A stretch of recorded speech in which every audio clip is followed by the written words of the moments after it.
бо гузашти беш аз 14 солаи охир билохира ба як тан аз паҳлавони ҷавони тоҷик Беҳрӯзи Хоҷазода муяссар шуд то корномаи варзишии ҷавонпаҳлавон Саидмумин Раҳимовро такрор намояд. Ва имрӯз ҳарчанд ки соат 2 шаб аст, аммо мухлисон ва ҳаводорони варзиш зиёд дар фурудгоҳи байналмилалии шаҳри Душанбе ҷамъ омаданд то паҳлавони ҷадид ва қаҳрамони умедбахши тоҷикро аз чемпионати ҷаҳон ки дар шаҳри Сочи баргузор гашт истиқбол бигиранд.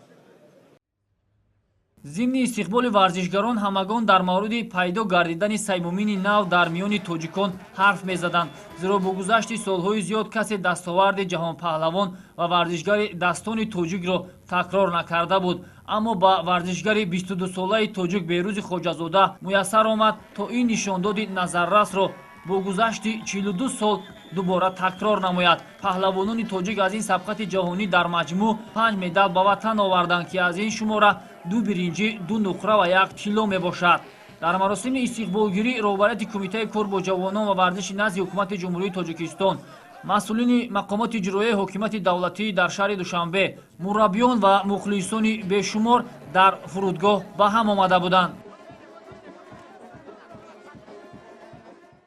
ин натиҷаи дастгириҳои беназири пешвои муаззами миллат ва сиёсати варзишпарваронаи ҳукумати ҷумҳурии Тоҷикистон аст ки имрӯз ҷумҳурии Тоҷикистон дар миёни зиёда аз 90 давлати дунё дар чемпионати ҷаҳон аз рӯи натиҷаҳои дастави мақоми дуюмро ишғол кард ва аввалин маротиба дар даврони соҳиби истиқлолӣ ва дуввумин маротиба дар таърихи варзиши тоҷик Хоҷазода Беҳрӯз имрӯз чемпиони ҷаҳон оид ба самбо гардид.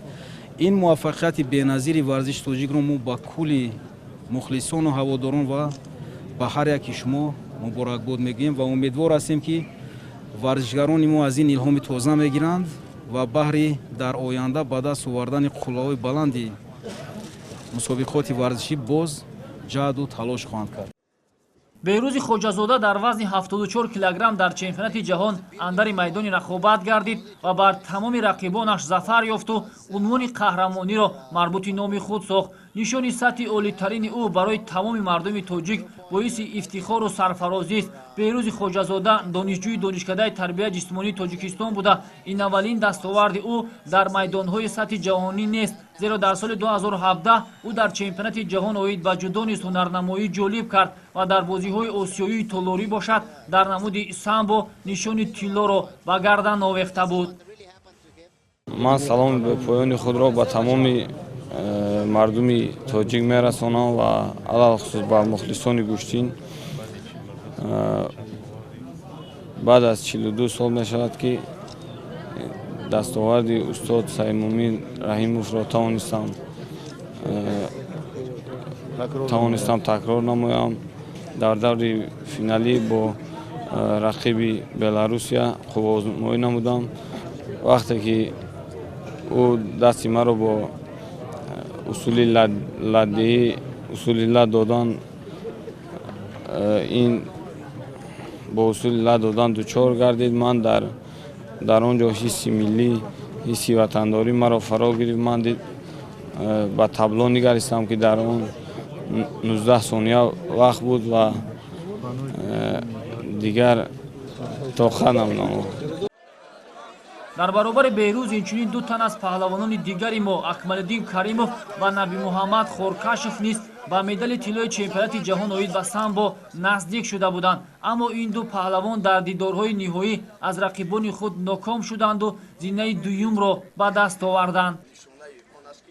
дар ин чемпионати ҷаҳон ки дар шаҳри Сочи Федератсияи Россия баргузор гардид, дар ин мусобиқа дар вазни то 57 килограмм қуввозмоӣ кардам ва маротибаи сеюм дар чемпионати ҷаҳон дар вохӯрии финалӣ роҳ ёфтам ва дар ин вохӯрии финалӣ бо паҳлавони пурқуввати рус қуввозмоӣ кардам. аз ҳисоби холҳо шикаст хӯрдам. дар ин чемпионати ҷаҳон сазовори ҷои дуюм гаштам ва парчами Тоҷикистони азизи худро дар ҷои дуюм баланд бардоштам.